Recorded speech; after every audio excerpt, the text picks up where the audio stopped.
Bom dia. É, Continuando então com a nossa revisão, hoje falaremos sobre um princípio muito importante. É o chamado princípio da reserva de plenário. O princípio da reserva de plenário está lá na nossa Constituição, no artigo 97. Vamos dar uma lida no artigo 97 para ver o que ele diz. Somente pelo voto da maioria absoluta de seus membros ou dos membros do respectivo órgão especial poderão os tribunais declarar a inconstitucionalidade de lei ou de ato normativo do poder público. Bem, então, somente pela maioria absoluta dos seus membros ou dos respectivos membros do órgão especial. Isso aqui está dizendo como é que os tribunais, não o Supremo, o regulamento do processo de inconstitucionalidade perante o Supremo está lá na Lei 9.868. Também, lá naquela lei, vai dizer que para declarar-se a inconstitucionalidade precisa a maioria absoluta dos votos do Supremo. Sim, mas isso aqui está se referindo aos tribunais. Tribunal de Justiça, Tribunal do Trabalho, Tribunal Regional Federal, Superior Tribunal de Justiça, aos tribunais de maneira geral, que, logicamente, estão abaixo do Supremo Tribunal Federal. Esse princípio da reserva de plenário, ele já foi criado lá na Constituição de 1934. Então, e na Constituição de 1934, nós sabemos que não havia no nosso sistema o controle concentrado de constitucionalidade, havia só o controle difuso. Portanto, esse princípio que veio na Constituição de 88, quando já tínhamos tanto o controle difuso como o controle concentrado, esse princípio aplica-se a ambos os métodos, tanto ao controle difuso como ao controle concentrado.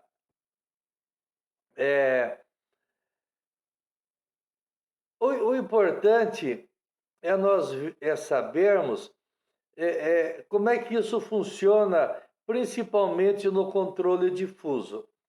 Nós já dissemos que, pelo controle difuso, qualquer juiz pode fazer o controle de constitucionalidade.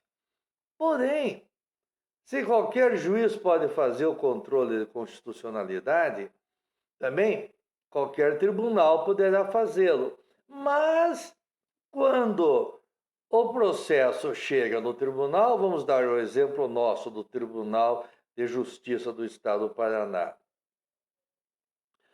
Nós lá na Câmara, onde vamos julgar um caso, a Câmara é composta por 5 membros, não é? E normalmente o quórum de julgamento envolve apenas 3 membros.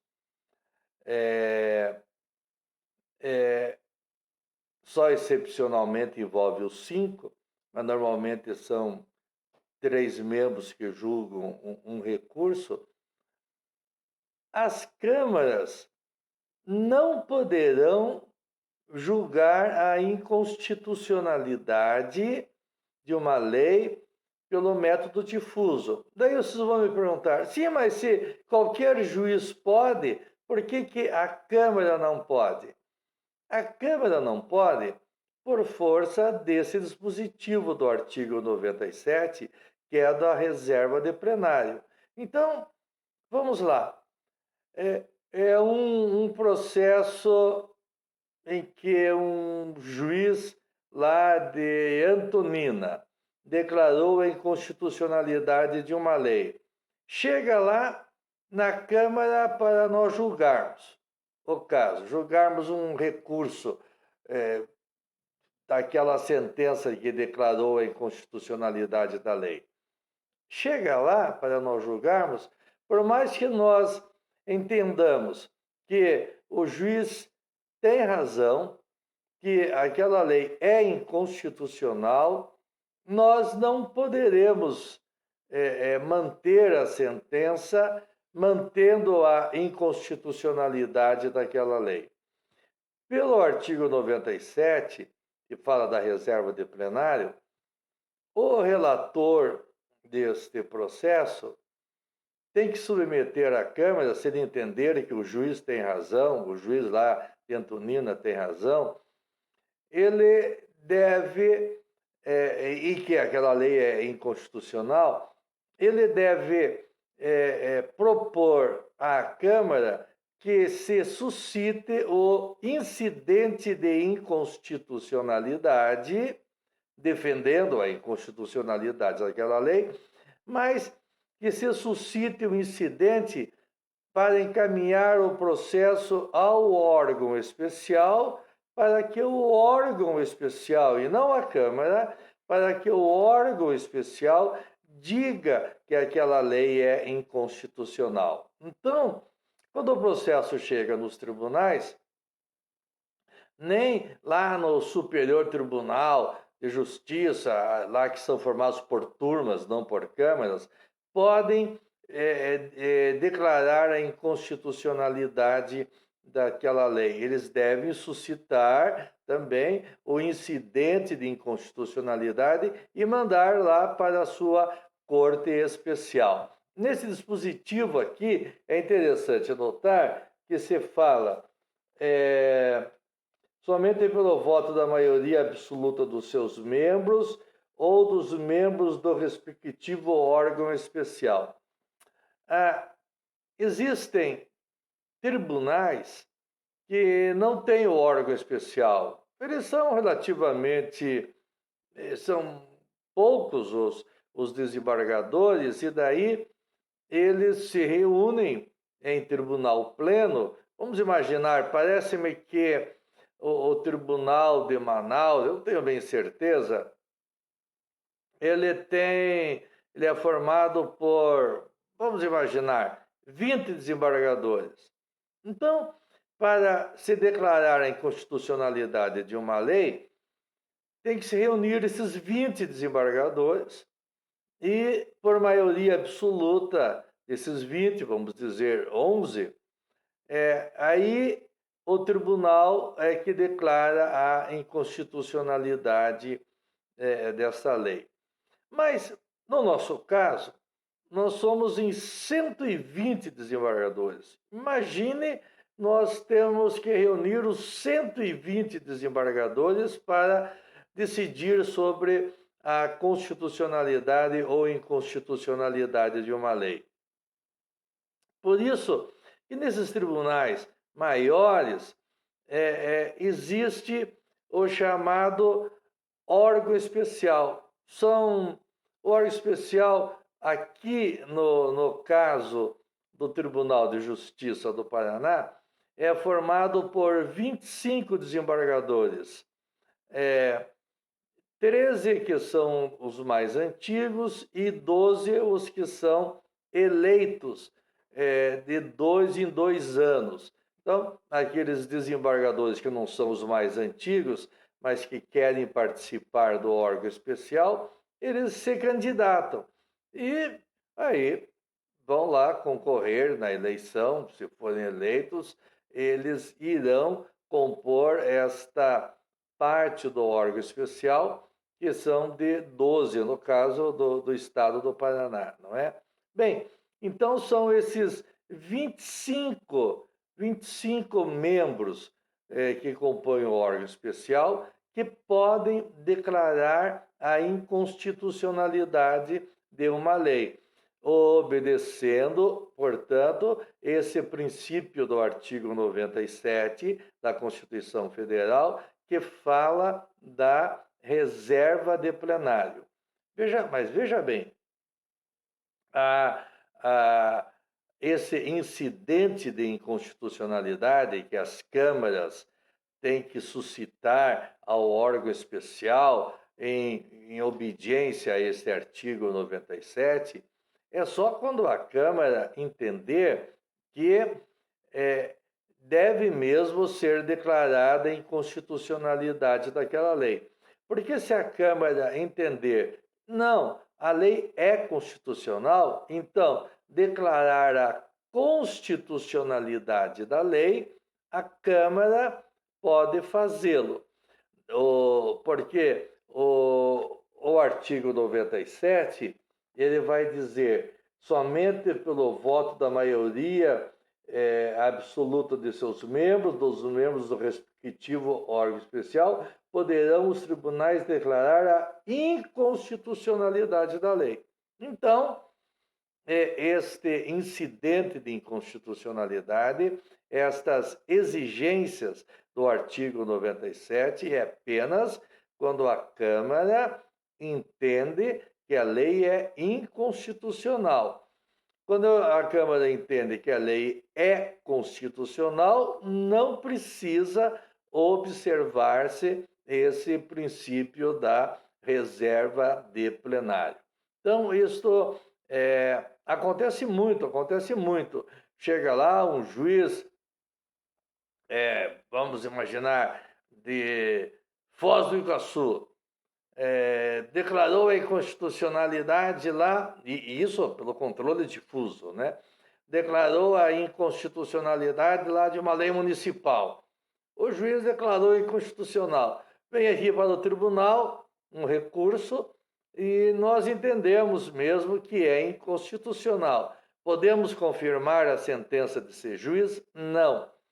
Temos que suscitar o incidente de inconstitucionalidade, encaminhando o processo ao órgão especial, e é o órgão especial que vai dizer se a lei é inconstitucional ou não. Só ele que poderá declará-la inconstitucional.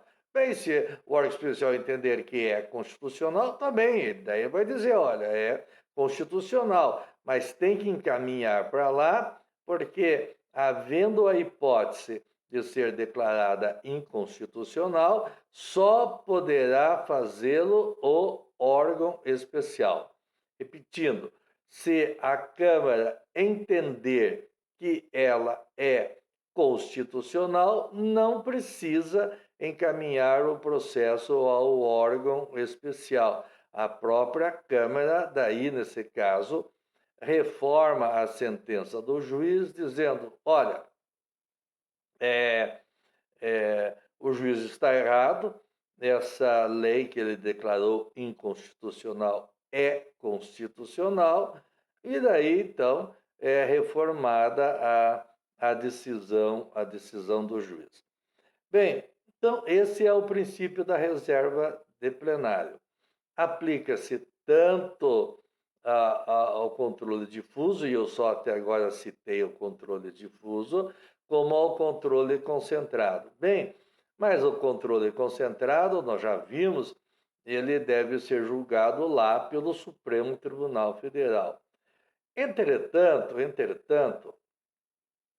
existe o controle de constitucionalidade, quer frente à Constituição Federal, e até hoje nós estamos falando só frente à Constituição Federal, como frente às constituições estaduais. Então, quando a arguição de inconstitucionalidade de uma lei é arguida com base da Constituição do Estado do Paraná, por exemplo, aí é também o órgão especial, é também o órgão especial que faz o controle de constitucionalidade, daí o controle de constitucionalidade concentrado. Então, o órgão especial pode fazer o controle difuso quando a inconstitucionalidade é frente à Constituição Federal. Quando a discussão de constitucionalidade ou não é frente à Constituição Federal, aí o nosso órgão especial, ele faz o controle de constitucionalidade pelo método difuso. Agora, quando a arguição de inconstitucionalidade é frente à Constituição Estadual, aí o órgão especial faz o controle de constitucionalidade pelo método concentrado. Tudo bem? Bom, agora vamos falar sobre o princípio da recepção.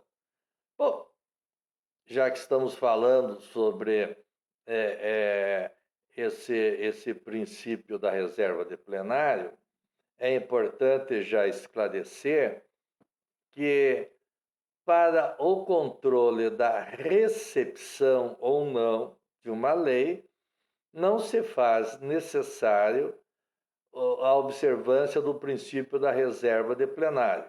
Aí, os tribunais, através de suas câmaras, sem necessitar ir ao órgão especial, os tribunais, por exemplo, lá na minha Câmara, podemos dizer se a lei foi recepcionada ou não. Não precisa o incidente de observância aí da reserva de plenário quando se tratar de fazermos o controle da recepção da lei. Bom, então vamos fazer uma distinção. Controle de constitucionalidade é das leis posteriores à Constituição.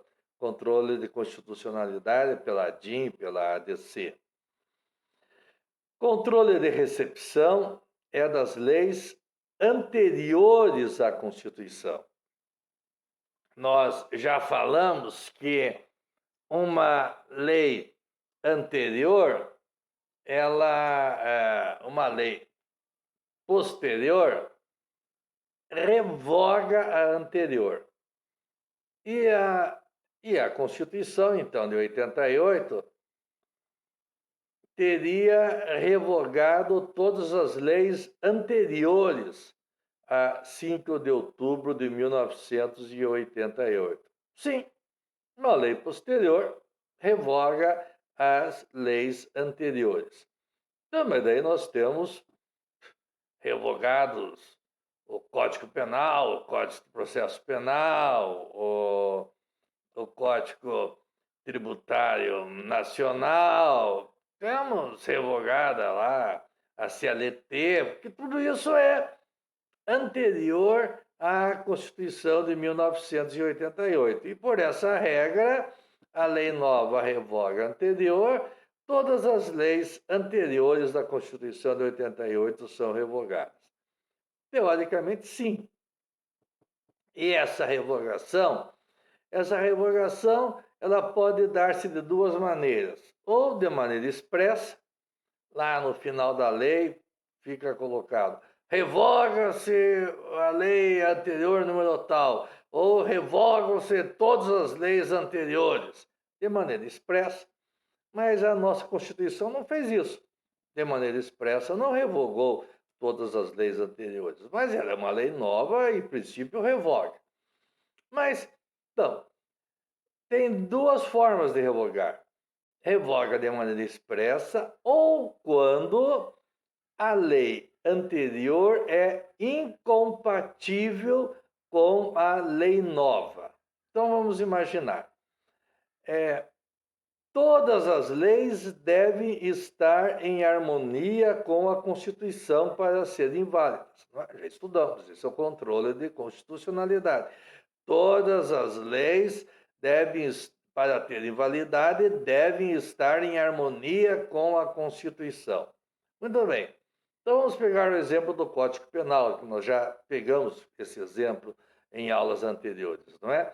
Ele estava de acordo com a Constituição do Estado Novo de 1937. Era a Constituição da ditadura, era a Constituição fascista, a Constituição do golpe lá, não é? Que foi dado por Getúlio Vargas para criar o chamado Estado Novo. Então, o Código Penal tinha que estar de acordo com a Constituição de 1937 para ser constitucional. Bem, agora com a Constituição de 88, para que o Código Penal continue a ser constitucional, ele tem que estar de acordo com a Constituição de 1988. Ele não tem mais que estar de acordo com a Constituição de 1937, mas sim com a Constituição de 1988. Bem, mas então, como é que eu vou fazer isso? Eu vou usar o método da recepção. Eu vou pegar o Código Penal, ler o Código Penal e verificar aquilo que ele está de acordo com a Constituição de 1988 e aquilo que ele não está de acordo com a Constituição de 1988. E aquilo que ele não estiver de acordo com a Constituição de 1988, nós dizemos que aquilo não foi recepcionado, ou seja, aquilo não vale mais. Por exemplo, o Código Penal dizia lá que o réu podia manter-se calado, mas que o fato de manter-se calado poderia ser usado em detrimento à sua defesa. Então, ele podia ficar quieto, mas aquilo poderia ser utilizado como uma espécie de confissão tácita ou implícita. Na Constituição de 88, foi garantido ao réu o direito ao silêncio. Então, esse dispositivo lá do Código Penal não vale mais, porque se a pessoa tem direito ao silêncio, ele pode manter-se calado e o fato de ele manter-se calado não pode ser utilizado em detrimento à sua defesa. Completamente diferente do que dizia lá o Código Penal da época, que está ainda sendo utilizado, mas que é da época lá da ditadura de Getúlio Vargas. Então, nós temos que ir fazendo o tipo de uma filtragem, pegarmos essas leis anteriores à Constituição de 88 e irmos verificando aquilo que é compatível com a Constituição de 88, aí então continua válido, e aquilo que é incompatível com a Constituição de 88, ele está revogado. É assim que funciona, então, o princípio da recepção. Pelo princípio da recepção, teoricamente, nós não temos leis velhas, nós só temos leis novas. Por que leis novas? Porque o fundamento de validade dessas leis altera-se. Aquela lei que foi feita, no exemplo que nós estamos, sob a égide da Constituição de 37, o seu fundamento de validade, ele altera, não é mais a Constituição de 1937, o seu fundamento de validade é a Constituição de 1988. Então, quando eu altero esse fundamento de validade de uma norma, eu transformo aquela norma em lei nova, pegando, portanto, dessa lei, ela é lei nova, mas apenas naquilo que for compatível com, no caso que nós estamos falando, com a nova Constituição. Então, o princípio da recepção é nós pegarmos as leis anteriores à Constituição de 88 e verificarmos naquilo que ela for compatível com a Constituição de 88, ela se mantém. E agora se mantém até como lei nova. Mas naquilo que ela for incompatível com a Constituição de 88, ela está revogada. Muito bem. Esse, então, só para nós recordarmos, no que consiste o princípio da recepção. E pode ser feito também por qualquer juiz, e aí por qualquer tribunal, e chegando no tribunal não precisa observar-se essa questão da reserva de plenário, como nós já falamos. Bem, então vamos continuar com a nossa revisãozinha, agora revendo um pouco a DIN, não é? A DIN, aquela ação especial que faz parte do controle de constitucionalidade pelo método concentrado, não é? A DIN, ação direta de inconstitucionalidade, e ela pode ter por objeto lei ou ato normativo primário, não um ato normativo secundário. Repetimos, do ato normativo secundário, por exemplo, de um decreto, o que eu faço é o controle da legalidade e não da inconstitucionalidade, né? Diante daquele princípio da vedação do controle de constitucionalidade per salto. Bem, então a DIN pode ter por objeto lei ou ato normativo primário federal ou estadual. Não pode ter por objeto lei municipal. Daí vocês novamente poderão indagar. Sim, mas daí a lei municipal pode ser inconstitucional? Não, o Supremo não julga a DIN relativamente à lei municipal. O controle de constitucionalidade de uma lei municipal pelo Supremo é só pelo método difuso, não pelo método concentrado. Tivemos um caso não tão recente, eu acho que uns 5, 6 anos, em que foi suscitada a DIN de uma lei municipal de Morretes. O Supremo, como se estivesse dando um puxão de orelha, falou, lembre, a DIN só pode ser de lei federal e estadual. Não conheço de a DIN impetrada tendo por objeto lei municipal. Não cabe a DIN de lei municipal. Bem, então, a DIN é de lei, o ato normativo primário, não é? De lei federal ou estadual. Nós sabemos que temos 3 tipos de ADIM, essa ADIM direta de inconstitucionalidade, temos a ADIM por omissão e a ADIM interventiva. Na ADIM por omissão, nós já dissemos, na ADIM pega-se e decreta a inconstitucionalidade de uma lei. A lei existe e é declarada inconstitucional. Na DIN por omissão, ao contrário, a lei não existe. E a declaração de inconstitucionalidade é da omissão. Omissão, por exemplo, do Congresso Nacional.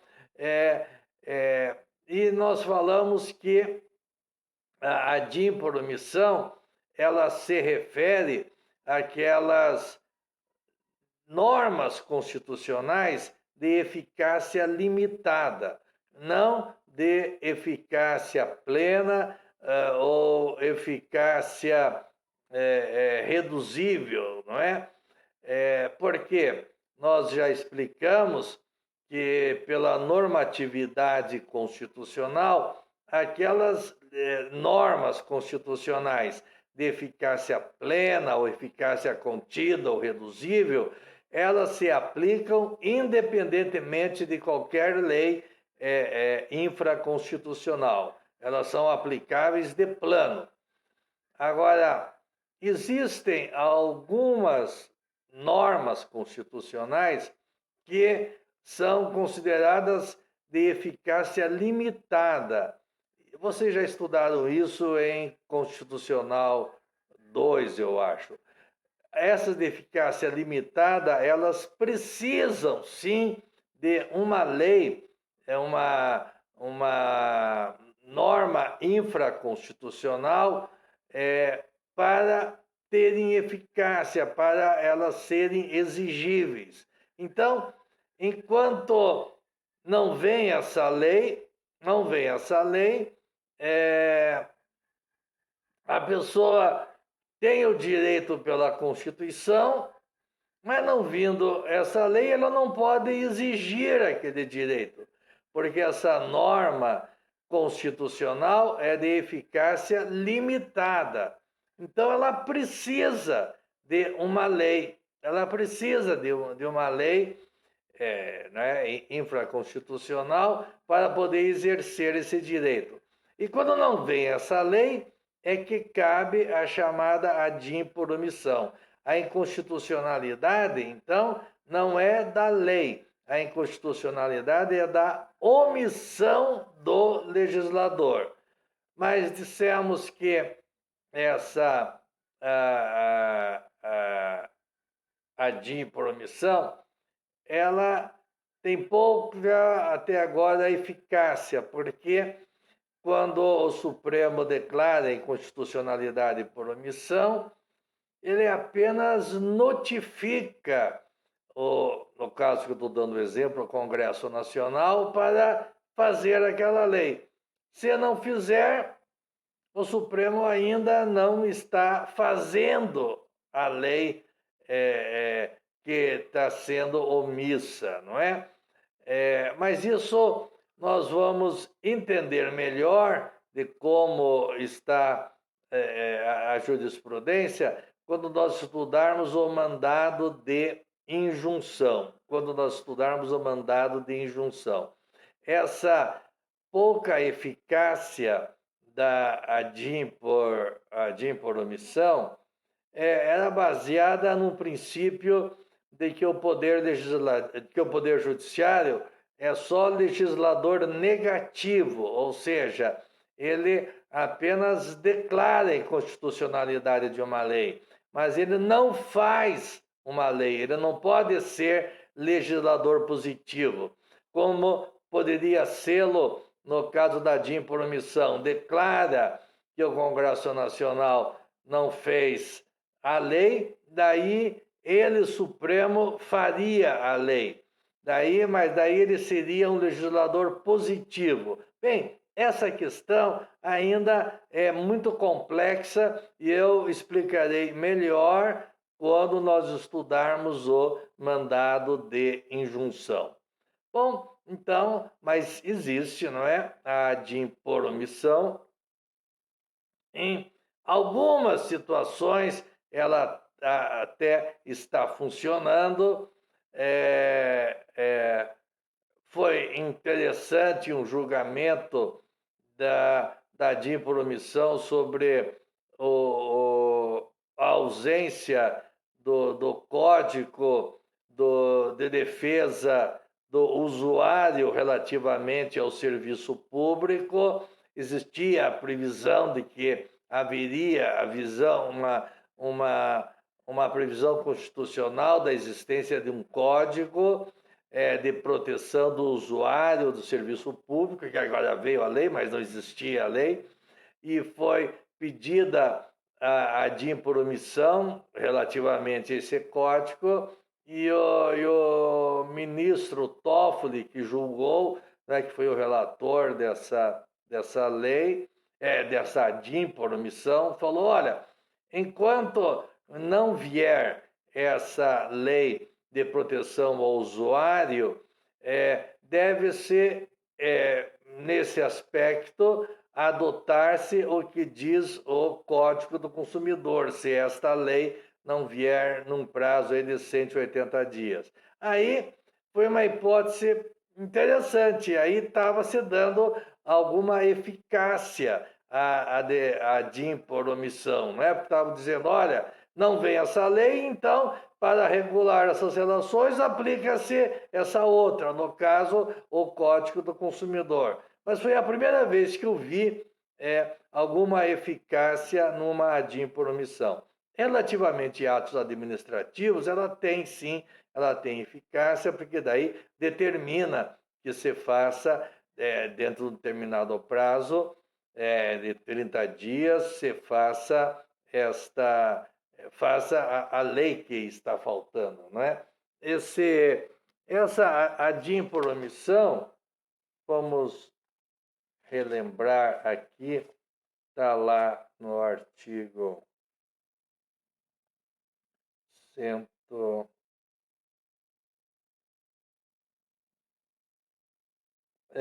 103, parágrafo 2º. Declarar a inconstitucionalidade por omissão de medida para tornar efetiva a norma constitucional, será dada ciência ao poder competente para a adoção das providências necessárias. Mas é só isso, dar ciência. E daí o Congresso não faz a lei, não tem nada de eficácia, né? Em se tratando de órgão administrativo, para fazê-lo em 30 dias. Então, é fixado daí um prazo, quando a omissão é de ato administrativo. Para a DIN por omissão, não diz a Constituição a hipótese de se fixar um prazo para ser feita aquela lei. Nesse caso específico que eu citei, do ministro Toffoli, foi a primeira vez que eu vi ser fixado um prazo para ser feita uma lei, não é? Essa lei de Código de Defesa do Usuário do Serviço Público, sob pena de adotar-se daí o Código do Consumidor, fazendo uma analogia entre as situações, não é? Aplicar-se o Código do Consumidor. Bem, e finalmente a DIN interventiva. A DIN por omissão e a DIN propriamente dita, os legitimados são os mesmos do artigo 103. A DIN por omissão, ela está prevista lá no capítulo da intervenção. E aí o legitimado é apenas o Procurador-Geral da República. E ele entra daí com uma representação no Supremo Tribunal Federal para pedir a observância do quê? A observância dos princípios constitucionais sensíveis. Então, o objeto da ADIM interventiva é a inobservância dos princípios constitucionais sensíveis que estão lá enumerados, já falamos, não é? No artigo 34, inciso 7º da Constituição Federal. Então, por enquanto, essa nossa segunda revisão fica por aqui. Na próxima, nós falaremos sobre a ADC, novamente, a ADPF, mandado de segurança e habeas corpus.